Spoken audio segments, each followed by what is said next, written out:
Coming up on iOS today, Rosemary Orchard and I, Mikah Sargent, take some notes apps and make them compete with each other. Stay tuned. Podcasts you love. From people you trust. This is Twit. This is iOS Today, episode 738, with Rosemary Orchard and me, Mikah Sargent, recorded Tuesday, February 4th, 2025, for Thursday, February 6th, 2025. Notes Apps Showdown.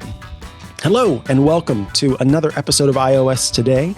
I am one of your hosts. My name is Mikah Sargent. And I am another one of your hosts, Rosemary Orchard. And I am really happy that when I suggested this topic to Mikah, going through some notes apps and giving things a little bit of a showdown, that he was like, yeah, that's a good idea. Let's talk about this. Because, you know, we all have little things that we need to note down here and there. And, you know, I have some of my little favorites, like the one I was using this weekend called Cheatsheet, which is a great little app. Oops, that's my iPad. This is a great app for just popping up things like your hotel room number and writing those down and things like that. So yeah, there's all sorts of things, though. I wouldn't necessarily, I don't know, Mikah, would you call Cheatsheet a notes application, or would you say it's more of a reference app? It's like a notes utility or something. Yeah, it's not quite a full app, so to speak. It's great for syncing little bits of data between devices, but yeah, you don't really take full notes in it, right? And it doesn't have a lot of the features that kind of make a notes app. I think what makes a notes app, which is being able to format text a little bit and being able to, make some level of utility, some level of feature that kind of takes what would just be plain text and helps you to kind of organize it. And I don't know that Cheatsheet is necessarily for that, but it is certainly an augmentation to your notes app for sure. Yeah, so I'm just going to kind of go a little rogue and talk about Cheatsheet for a second, because it does have some formatting options, but the reason why I like Cheatsheet is it's great for like just noting down, hey, hotel room was like for this weekend, I've just come back from a trip, I was in room 106, and that was on floor 1. And that was, and so just being able to note that down and then being able to say, hey, you know what I'm going to do? I am going to add a little widget to my home screen and just pop that in there, because sometimes you do just want like a virtual sticky note. And so I can pop that in there, and then I can select a particular folder, for example, or I could add a different kind of widget, and I'll just scroll down and show everyone all the options for Cheatsheet. So that's the lists, and then there's an action widget, and then there's a little solo widget. And so if I select a solo widget, I can select my cheat, and there we go. So I've now got my hotel room, and now I can even just make that bigger if I wanted to, if I had lots of information in there. So that can be quite nice for, various things at, particular times of the year or something where you don't want to be opening apps all the time. But, the main notes app that I think most people know and love and want to be using a lot, or at least end up using a lot just because it's one of those defaults, is Notes. And Notes has had some really great improvements in iOS 18 with things like Math Notes. So, in Math Notes, you can create a new Math note, and then you can actually go ahead. That was writing tools, and you can write out, your equations. So 1 + 1 =, and then it should come up with, there we go, 2. It's even written it in my handwriting. Now, hopefully I could get to 1 + 1 = 2 by myself, but the advantage of Math Notes is you don't necessarily have to. Now, say I was in a math class and my buddy Mikah is also in that math class, and we decide that what we're going to do is we're going to do collaborative note-taking, which just to point out to some folks, this is not cheating. This is actually really smart. It's working together where you take notes at the same time, and then somebody can add a comment that says, I didn't understand this, and somebody else can pop in and respond with, try explaining it further, so that you all get a complete, not transcript of your class, but you get a collective notes collection from your class or classes. So what you can do is you can, of course, find in Note, but what I was trying to do is tap on the share sheet, and then I could tap on this little share and send that over to Mikah and then add him to that note. Or something else I could do if I wanted to would be to create a new folder of shared notes. And I'll put that as with Mikah, just so that I remember this for later. And then in my shared notes with Mikah, I can actually share a whole folder and send that whole folder over to Mikah. So Mikah can create other notes in there himself, and then I'll get to see those as well. And you can share these with a group of people, which is really nice. Some eagle-eyed folks might have spotted that I have a wish list in my notes folder. That is wish lists, family wish lists, where we all put our wish lists in there.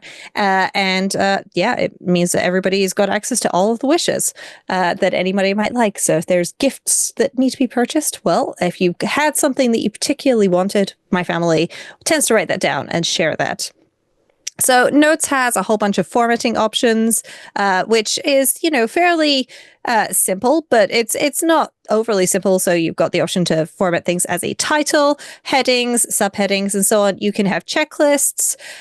So if you wanted to, then you can have multiple items, and then you can even have it so that when you check things off in the options, then it will give you the ability to have things automatically move to the bottom, should you want to do that, which is always nice.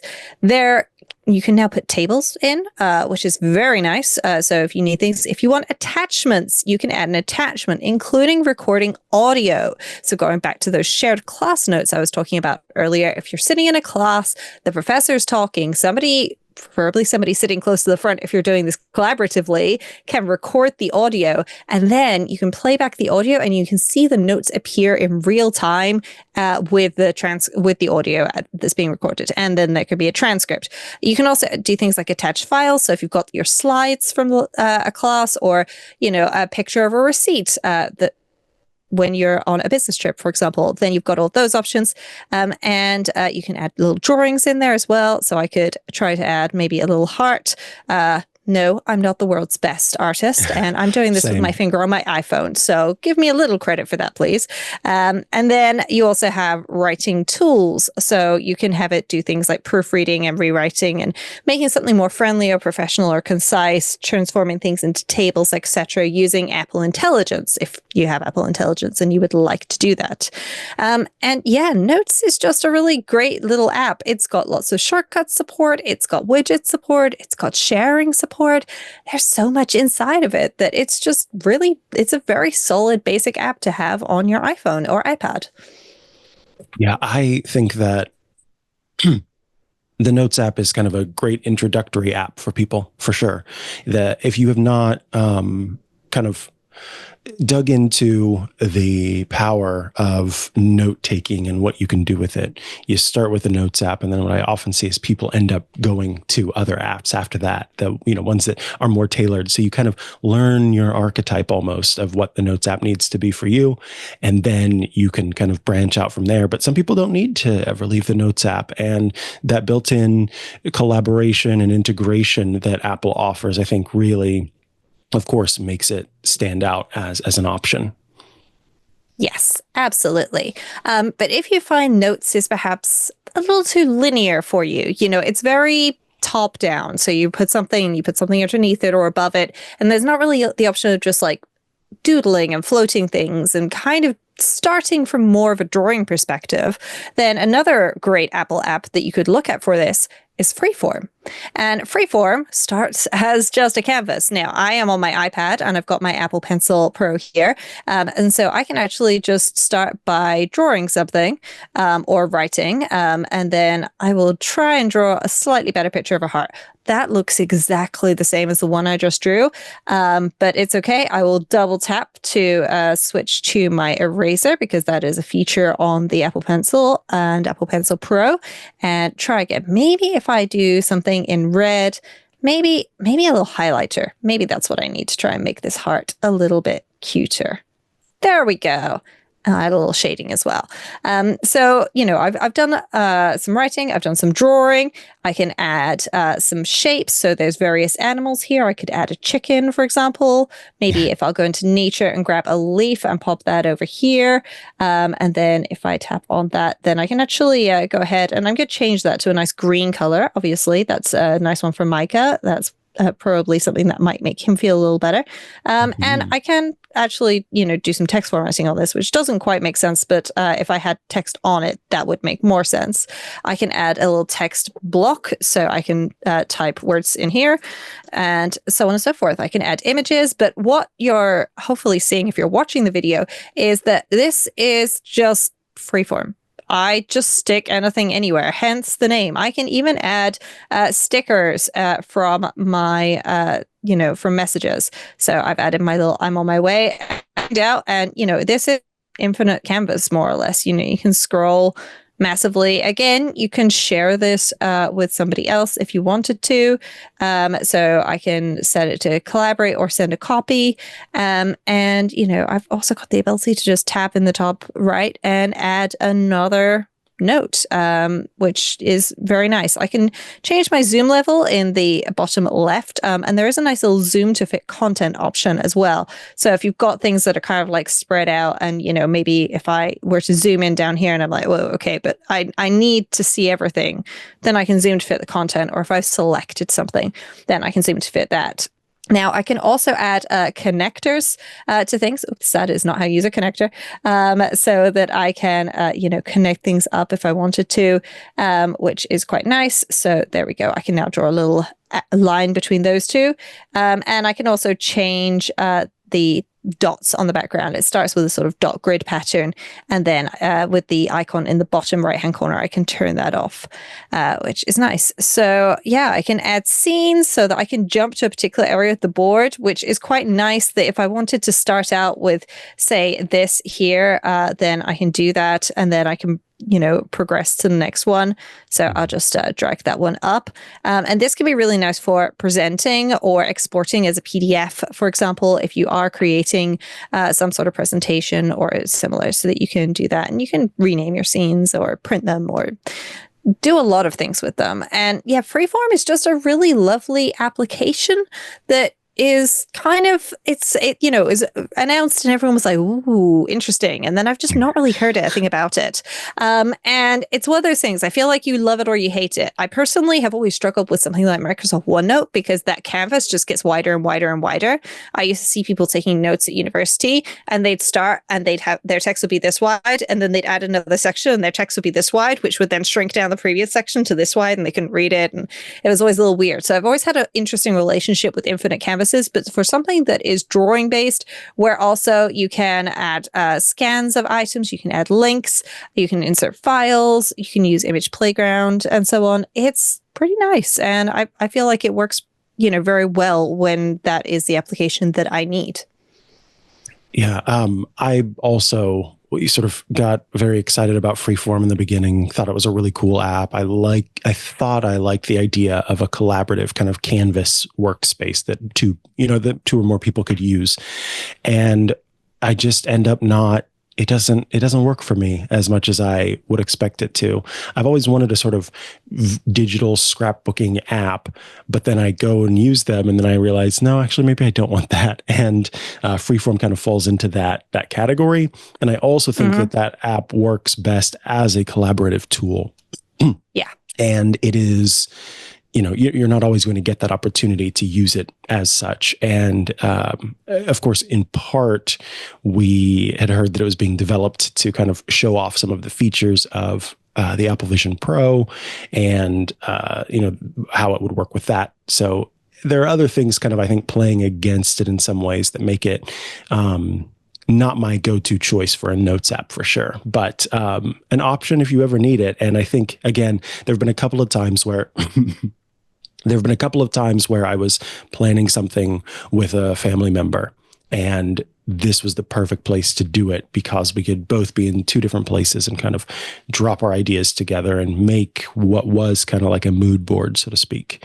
So it can be good for that. Yes, I've used it before for doing things like room planning when I was planning on changing the layout of my office. For that, I have to say, I'm very nerdy. I usually start with Pages because it's really easy to create like a scaled down plan of your room and the pieces of furniture as, boxes and so on in Pages. And then I exported them all as like images and so on and dragged them into Freeform, was just sort of moving them around and seeing. And it was quite nice to sort of play with it like that. It was very floating and flexible, which was quite good actually, because otherwise I'd find that I'd be snapping the edges of two pieces of furniture together in Pages. And guess what? In real life, you can't actually necessarily put those two pieces of furniture up together quite like that. You kind of need a little bit of space in between them for them to, breathe. And the fact that one's not perfectly straight or your floor is not perfectly straight. So yeah, that's definitely something where Freeform excels for sure. Absolutely. Yeah, another great application I wanted to mention is Bear. Now, Bear is a lovely little Markdown application.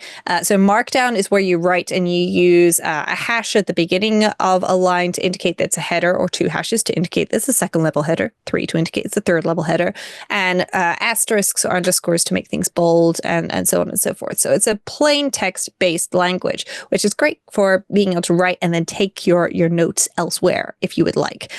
And so Bear has a lovely little sort of getting started section once you open the app, and including some lovely little drawings, which I think is very cute. I love the way that they have artistically drawn their bear and included that. So yeah, it walks you through getting started and so on. And what I really like about this is, in particular on iPhone, but on iPad as well, if you're using a digital keyboard, is they have these custom keyboards which can allow you to insert things that you may forget how to do. So, for example, you might forget how to do an underscore in Markdown. So Bear is actually free to download. It does have an in-app subscription option, but if you don't need it to sync, you can just use it on one device. And what I quite like about it for people who are less au fait with Markdown is the fact that it kind of hides some of the Markdown off to one side. So, when I'm in the heading, I see over on the left, there's a little paragraph icon with a 1 inside of it. But then when I move away from the heading, I no longer see that. And if I add a heading 2, then I see that in there as well. And then I can try bold. And if I use my keyboard shortcuts, then it will, for Command B for bold, Command I for italic, and so on, that it will make words bold and italic for me as I go. And it's just quite nice. It's pretty. But it's not so pretty that it's a weird application to use, in that it kind of obscures the notes that you've taken. And you can use this for all sorts of things. There's the ability to link things together. It has tags as well, which I should have mentioned that Notes also has tags, but you can nest tags in Bear. So if I wanted to, then I could actually look. Oh, there's also statistics, which is not what I was trying to do. What I was trying to do was open the tags, so I can see here on the left under Bear, there's also a welcome tag, and I can specifically see the things that are tagged with Bear versus tagged with welcome, which is very nice.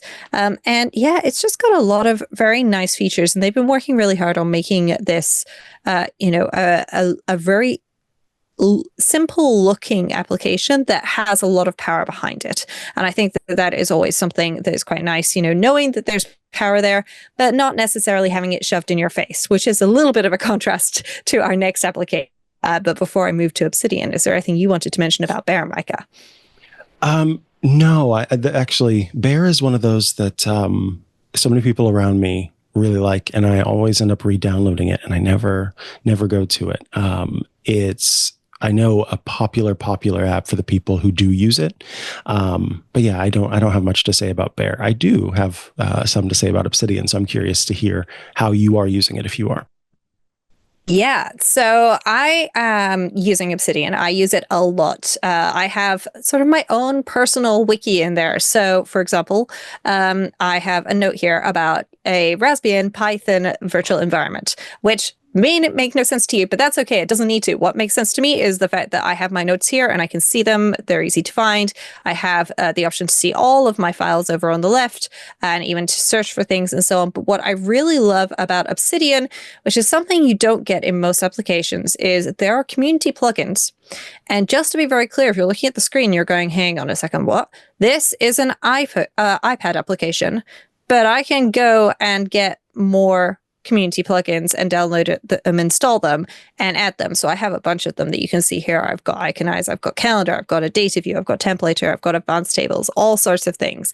And I personally love the fact that I can have a really powerful, customized to my personal wants and needs note-taking application on my iPhone, on my iPad, and on my Mac, and everything syncs between the two, including those plugins, because this again is Markdown based, but I love the way that I can link this note to that note and so on and so forth. And it's completely free as well, especially if you choose to sync all of your notes via iCloud. You can pay for Obsidian Sync as an optional subscription, but you can't just use the whole app and a whole bunch of community plugins and official plugins for free, which is really nice. And they've got themes and all sorts of things.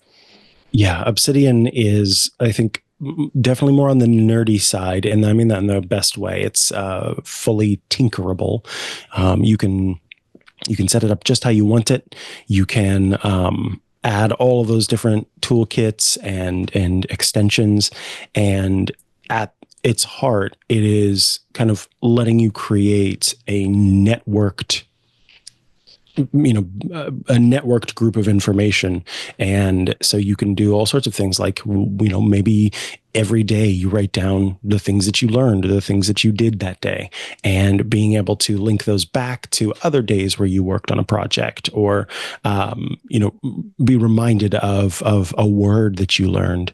I think that's what is really cool about Obsidian, and the simplicity of the base system and then building onto it to make it exactly what you want is what sets Obsidian apart for me as a really cool note-taking app. But the next one is easily one of the most powerful apps I think that you'll ever get on your device. And I know people can make magic with drafts. Yes. So Drafts is a place for drafting notes. And the idea is that you don't necessarily have to leave your notes in Drafts. But when you open Drafts, the idea is that every time you open Drafts, which it would be better if I opened my iPad, then you get a new blank draft. So I personally have a little bit of an issue if say, I open Safari, and I see the thing I was looking at earlier, I'm going to forget what it was that I was going to open Safari and search for. I have that same problem with notes. So if I open my notes application and I see the thing that I was going to write down earlier, I will get distracted by that thing and not remember the new thing I was going to write down, which is very problematic. And Drafts has a customizable option for changing when you create a new draft. So if, for example, in my case, I haven't touched the application in 60 seconds, then it will create a new draft for me. And so after 60 seconds, I look back and I go, aha. Okay, great. I've got a nice blank space in which I can write things. Now, I am using Drafts Pro, but Drafts is also available as a free application with a whole bunch of features. But it has tags, so I can tag things. I can flag things. I have actions. So over here, I've got an entire set of actions related to packing, including I can create basic packing lists and so on. I've got some things for work. I've got various things for example, iOS Today, where I can clean up iOS Today feedback. So if people send in emails, I paste that in here and I run this little magic command. And if somebody spells Mikah with a C instead of a K, which happens every once in a while, then it gets corrected. Nice. And don't worry, folks, I get it. It's especially if you're only listening to us, it's hard to know all these things. So I have something that just magically tidies up all of these things for me. And it also adds a little iOS Today tag to the note. And, I really like this. I've got things filtered over here on the left at the moment, future. So I can see I've got information about the new sofa that I'm looking at, my wish list for my next car. There are things that I would like. I want a flat boot or trunk, a heated steering wheel, adaptive cruise control. And I'm just writing these down because this isn't really a thing that I need to file anywhere in particular. It's just kind of floating around until I get to the point where I'm actually considering going shopping for a new car, which probably won't be for a while. My new sofa, it's more of an idea than something that I'm actually going to go purchase. So I've ordered some fabric samples and I've made a note of, the sofa and various things like that so that I can decide when I get there in the future what I would like. But the actions which are on the right on my screen at the moment, and also across the bottom above the keyboard, are what makes drafts so powerful. And there is an entire action directory that you can see a load of actions in. So I will just pop that open a second because I'm sure folks will be intrigued. So that's everything for drafts is at getdrafts.com, including a link to the action directory. But it has all of the actions available there. And it's loading very slowly on my internet connection because, of course, I am also hosting iOS today. So I will have to leave that for now. But yeah, it's just so powerful. It's got themes as well. So I've made mine a little bit more purple. But maybe you don't love purple because you're not me. And you know what? As much as I hate to say it, that's okay. I'll let you not love purple. But you can get custom themes and so on as well. So I can choose from a variety of themes that I might have installed. And again, there's a get themes section where I can go over and get themes. Here we go. So here are the actions. I wonder if there's a list of how many actions. No, but there's 48 pages of actions. And I would say there's a good 25 to 30 actions per page. So there's quite a few actions available. There's themes that you can get, not so many themes, but still quite a few. And it's, if you want to get nerdy, you can go ahead and create these, or you can just download something that somebody else has made and enjoy the fact that Drafts is a lovely application. And in particular, the widgets, I use the widgets heavily, especially on my iPhone, including I have a little button in one of them which just has a clipboard. And so I tap it, it pastes whatever is on my clipboard into a new draft. And then in my case, it also adds a few extra lines afterwards. And then I can just type whatever it is that I wanted to type related to that URL, which makes my life so much easier. Nice. Yes, Drafts is incredibly, powerful and full featured. And it's one of those apps where I always encourage people to try it out and do your best to not feel overwhelmed by it. Give yourself some time to understand it and get used to it. And then I think you'll be well on your way to, figuring out how to use it for you. The place where text starts is pretty cool. Last in our list today is, I think, one of the darlings among the note-taking landscape. It's one that I think really took off and helped to birth this sounds kind of big, but in some ways did help to kind of inspire the creation of many a note-taking app that had these different feature sets, these different toolkits built in for organizing past just having plain text, for having graphs and charts and documents that link to other documents. And that, of course, is Notion. Yes, Notion is a fabulous application, which is web-based and has great apps for iPhone and iPad as well. And you can install it on the Mac. But the powerful thing about Notion is that anything can be anything. And so I've just created a new page here, and I'm scrolling down the new page, and I could add a database as a table or board, a list, a timeline, a calendar, or a gallery. It's suggesting I could create a wiki, and then it's got other options. Like for life, I could create a reading list, a habit tracker, track job applications, create a life wiki. As a student, maybe I want the Cornell note system where you have a list or a section over on the left-hand side for your key points that you call out, and then on the right-hand side, you have your main notes, or a grade calculator, project management, vision and strategy board, that sort of thing. There's design, engineering, marketing, HR, sales, and even support sections. So you can create something that really, speaks to whatever it is that you're trying to do to get you started, or you can start with a blank option. So I'm going to go with a little travel planner because I love me some travel. And so I've created a travel planner. I just tapped on it and it's come up with the option. I can see the template. So I can see clothes, toiletries, electronics. Yep. So don't forget your laptop, ebook. Yep. Don't want to forget your ebook reader. And then I can see a little schedule in here. There's a map. There's a photo wall. So it looks like this template is going from San Francisco to New York. Well, that's okay. I will use that template. So I tap on that and it will take a little moment to process. And then it adds this as a template into my Notion. So I didn't have to sit down and create all of this and figure out how to do all the layout and everything.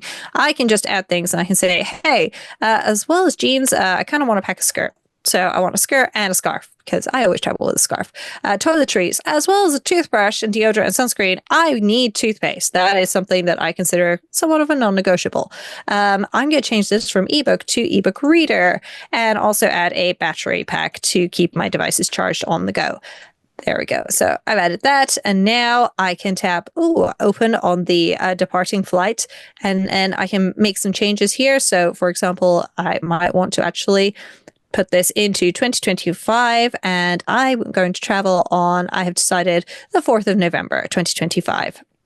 I probably won't be departing from San Francisco, but I could be departing from London in the UK. And notes, carry on only.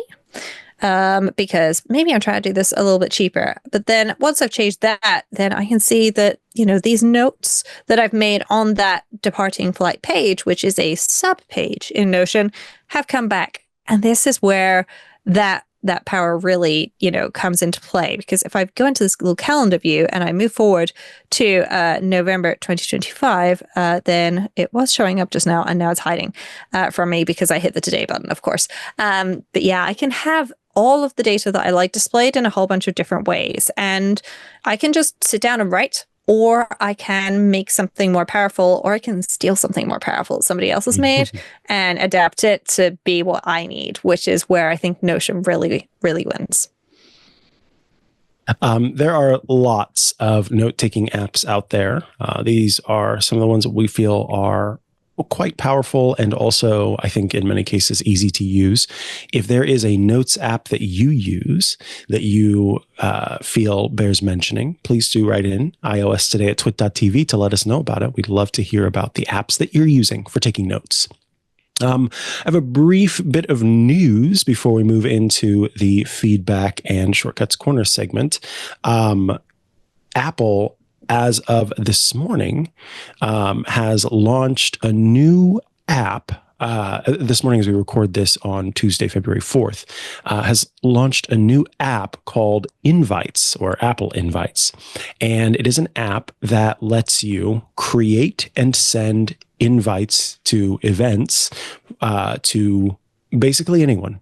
It works for the person who's receiving the invite can visit the invite on the web, can use the app itself, but has multiple ways to do that. You do need an iCloud Plus subscription in order to create invites. What is cool about this Invites app and what I think sets it apart is it's an RSVP app that has built-in integrations for a shared photo album, so that automatically people who have been to the event can upload photos that they took at the event to this to this invite, which I think is really cool because it means that those photos that you took and that other people took can all be seen together.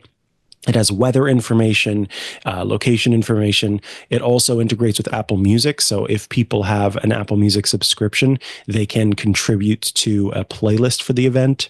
It ties in with Apple Intelligence as well. So you can create custom images for your background for these invites. And you also have the ability to use, of course, the writing tools to kind of rewrite any of the text that you're doing for the invites.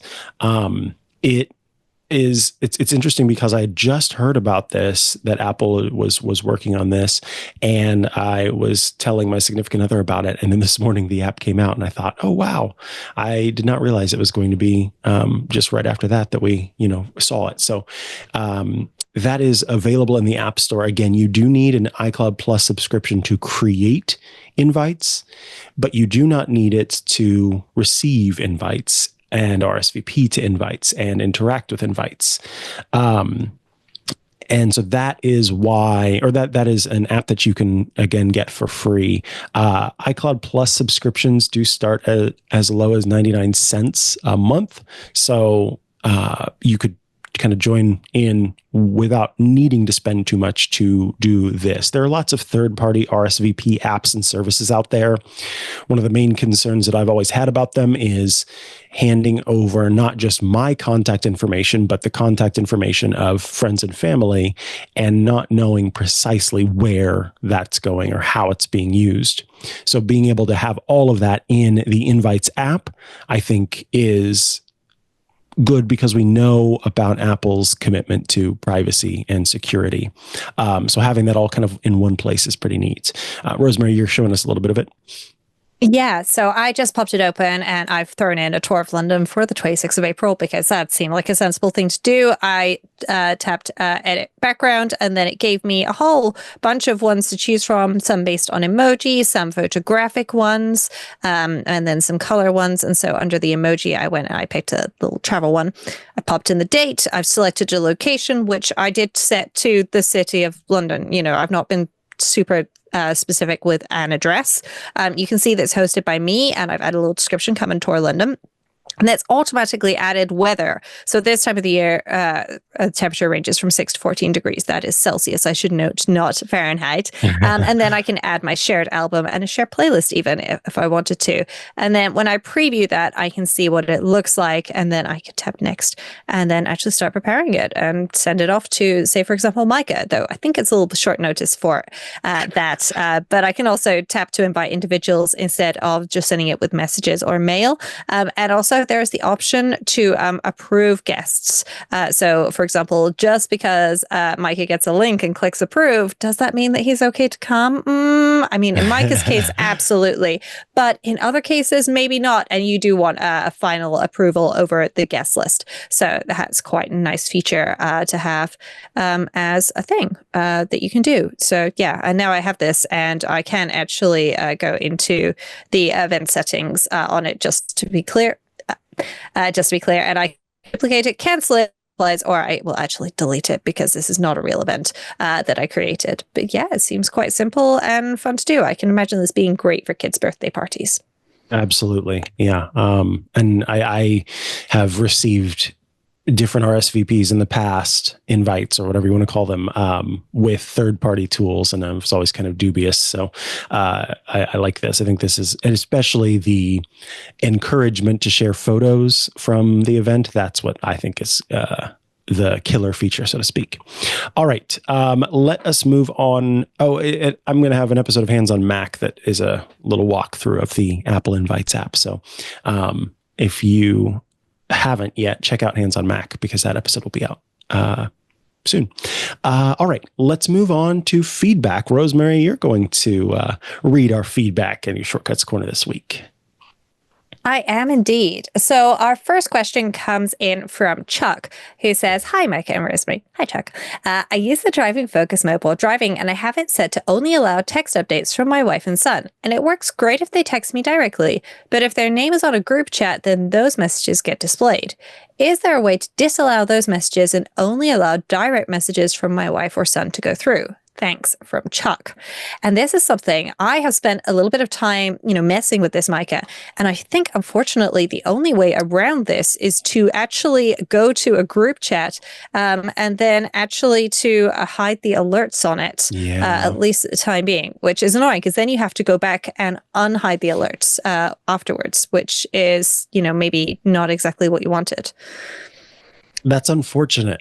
I think it makes sense overall, just to lay the base to say, this is a person that gets to communicate with me no matter what. And you think about other situations where maybe you have an older parent who is used to just communicating in the family group chat and doesn't know necessarily about opening up a different chat and communicating directly.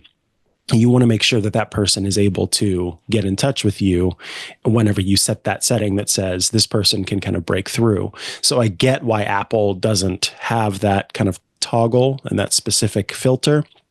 But maybe that's something that Apple could look at adding in the future, is something that says hear from this person in one-on-one conversations or something along those lines, as opposed to just getting bits and pieces of a group rolling group chat. That would be rather annoying, Chuck. So it's unfortunate that's not easily addressed.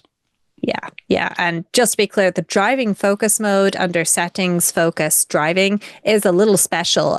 So I'm in that right now. And you can see I've got a couple of people listed as being able to get through. But I don't have my usual focus mode filters and things like that. There's not a whole lot of settings available in the driving focus mode. So that is something to bear in mind. Apple has purposely added extra limits to the driving focus mode, I presume, to with regulations around the world as much as is possible. But yeah, it does make it a little bit more difficult for customizing these things. But unfortunately, there is this mode setting for turn off notifications, which, I definitely wish that there was an option, but that's not always a possibility. All right. And we've got another piece of feedback from a familiar name. Yeah, this is a piece of feedback from Rosemary. No, not me. This is Rosemary from Victoria, Australia. Rosemary says, "Hi, Rosemary and Mikah. Many thanks for a great show from which I learned so much." Oh, thank you, Rosemary. I'm glad you enjoy it. So Rosemary continues, "I like to listen to ebooks via the spoken content feature in accessibility. However, at the end of each chapter, the reading stops and I need to stop what I'm doing and set the next chapter going. With Amazon's assistive reader feature, the reading is continuous. That's great for Kindle books. However, there are many other non-Kindle ebooks that I would like to listen to if I could have continuous reading and not have to start. These are ebooks that don't have an Audible or audiobook option available. Hoping you can provide a shortcut to do this. Thank you. Kind regards, Rosemary from Victoria, Australia."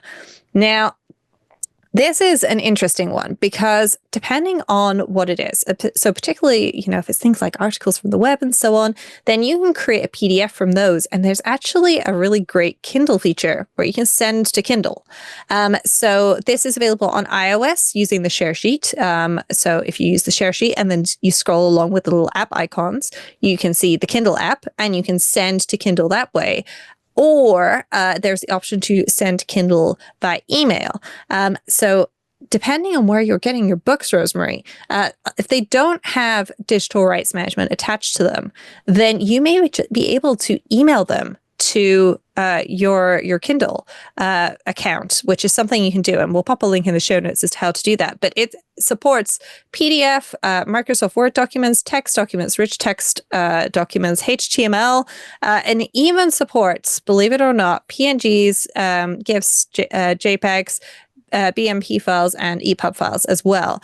And this is, quite a powerful way of getting things into the Kindle app. And I think realistically, the best way to do this is probably going to be to use the technology that we know already does this. Because I spent a little bit of time experimenting with shortcuts. And I have to say, while I can kind of make it work, it is not going to be pretty. And it is going to mean that you just have to have a shortcut running for the entire time that you're listening to a book. And that shortcut is just going to have to sit there on your screen, which in particular on an iPhone is not a great option. I don't think that is a very nice way of doing things. But I did want to take this as an opportunity to ask if you can let us know where are you getting these ebooks from, if you're not able to get them from Amazon directly, because I presume if you can, because of that great assistive reader feature, then you are doing that. And also to ask other listeners to the show, do you have any recommendations for Rosemary on how to get the spoken content accessibility feature to continue between chapters? Because this is a bit of a tricky one, but I would love to make it so that Rosemary can listen to all books or content that they would like to. We're putting out the call to try to figure it out. That I completely understand. In fact, there have been times where a book series that I'm listening to on Audible has been created by an author who is publishing just the text of the ongoing story elsewhere and not wanting to wait for the audiobook to release, I have used kind of the text-to-speech functionality to continue with the reading. It's, of course, not as good, anywhere near as good as having the audiobook, but I respect it and understand why you would, try to make this work for you. So listeners, if you out there have done something like this and you figured out the solution, let us know. That is going to bring us to the end of this episode of iOS Today. Thank you for bearing with me. I know I've got a weak voice today, but we will be back soon in rare form and best form. If you would like to get ad-free versions of all of our shows, you can join Club Twit at twit.tv/clubtwit. It's just $7 a month. And for a limited time, we are offering a free 2-week trial of Club Twit. So now's the time to check it out and make sure, that you are part of the fun. On top of getting ad-free versions of all of our shows, you'll also gain access to the Twit Plus bonus feed that has extra content you won't find anywhere else, behind the scenes, before the show, after the show. Special Club Twit events get published there.